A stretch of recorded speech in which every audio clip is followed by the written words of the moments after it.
Hey everyone, welcome back to the Quarantine Journals. This is the second episode. If you enjoyed the first one, I'm happy you're back. This episode, I'm going to be talking about funny stories and some important news and facts that I think should be said. So let's get started. The first thing that I'll be talking about is the important news because I think it's always best to end on a light note and a funny story. If you don't know who Breonna Taylor is, I'm gonna tell you a little story about her. She was at home in her apartment one night, sleeping, watching TV, not bothering anyone, didn't do anything wrong, and all of a sudden police just came into her apartment and started shooting at her, shooting her apartment walls, just shooting everywhere, and those bullets killed her. You would think that because the police shot her for no reason, and it came out that the police were in the wrong apartment, that the police would get charged with murder. Well, a couple days ago there was a grand jury for this whole case that happened, and the grand jury decided that her murderers should be allowed to walk free. Two of them were just let go, no charge, and one of them got 3 counts of indictment, which basically stated that he got in trouble for shooting the walls of her apartment instead of her, which is absolutely absurd because a wall of an apartment should not be given justice before a person, a human being,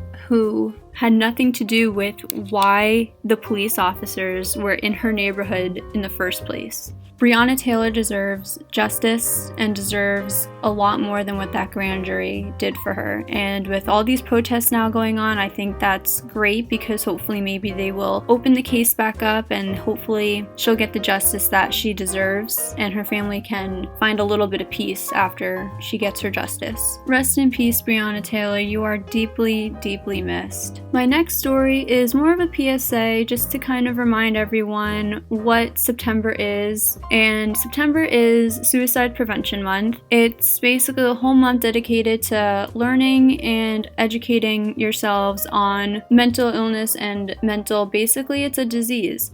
Suicide is never an option. It's never an answer to anything, no matter how depressed, no matter how much anxiety you have, or anything else that you might be dealing with. I know someone, my best friend, I lost to suicide, and that was about a little over a year ago. It hurts a lot thinking about how someone can be that upset and feel like they can't talk to me, can't talk to their family, can't talk to anyone about how they're feeling.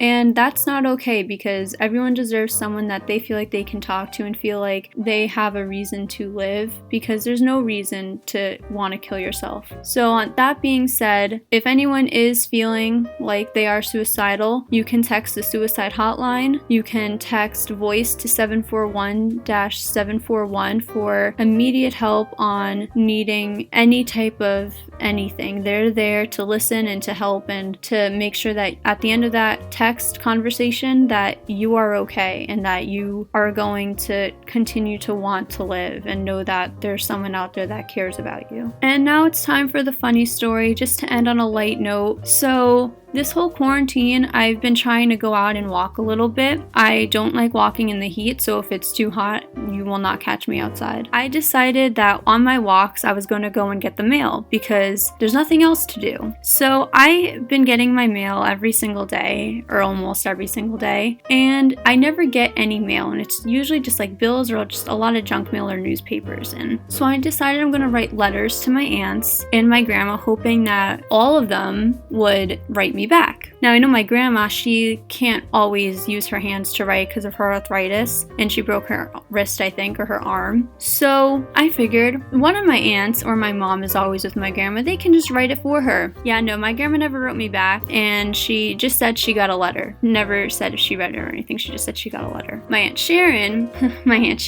she got my letter, and she said it was nice, why'd you write me? Never wrote me back. My Aunt Donna got the letter, and she was like, oh, I love the letter. It was so sweet. It was so great. So we've been writing now basically at least once a week, twice a week. We write letters back and forth to each other. I think that started maybe back in like July-ish or August. And now it's September, so we're still going pretty strong with writing letters. And now I check the mail and I always have a letter because she tells me when she sends the letter, and then I just go and check the mail to make sure that I got the letter. And the Postal Service is doing a pretty good job at making sure I always get my letters. So if you do want to vote through the mail, you can vote through the mail and your ballot will not get lost. On that note, note, everyone, go out, go vote. Thank you for listening to my second episode of the Quarantine Journals by Alyssa. My next episode, I will have my first guest, Mike Mandanisi, the one who helped me decide that I should start a podcast. All right, everyone, have a great night, have a great next day, and you'll hear me again tomorrow night.